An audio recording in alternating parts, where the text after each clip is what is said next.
பக்தா, ஒரு நிமிடம் இந்த வீடியோவை தள்ளிவிடாதே. யார் இந்த முருகன்? ஏன் அனைவரும் அவரை வழிநடத்துபவர் என அழைக்கிறார்கள் என்று தெரியுமா? முருகன் என்பவர் சாதாரண தெய்வம் அல்ல பக்தா. அவர் வேலுடையான், ஆறுமுகன், கந்தன், சுப்பிரமணியன், எத்தனை பெயர்களில் அழைத்தாலும் அவர் ஒருவரே.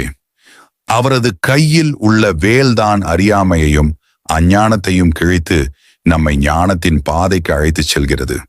நீங்கள் வாழ்க்கையில் சந்திக்கிற கஷ்டங்கள், அது உங்களின் பாவங்களாலோ உங்கள் கர்மத்தாலோ இருக்கலாம்.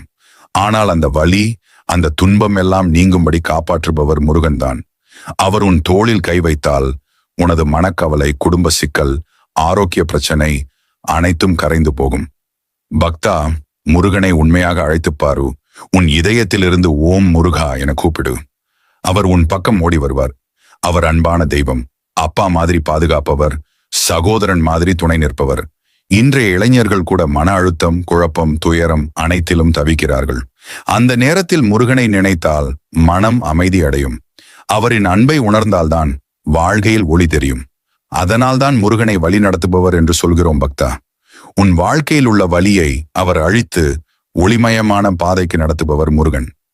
பக்தா, இந்த மாதிரி இன்னும் நிறைய ஆன்மீக வீடியோக்களை தினமும் உங்களுக்காக கொண்டு வருகிறோம். அதனாலே முருகன் ரசிகன் யூடியூப் சேனலை உடனே சப்ஸ்கிரைப் பண்ணுங்க. பெல் ஐகானை ஆல் ஆப்ஷன்ல கிளிக் பண்ணுங்க. வீடியோ பிடிச்சிருந்தா லைக் பண்ணுங்க, ஷேர் பண்ணுங்க. முக்கியமா காமெண்ட்ல ஓம் முருகா என்று எழுத மறக்காதீங்க.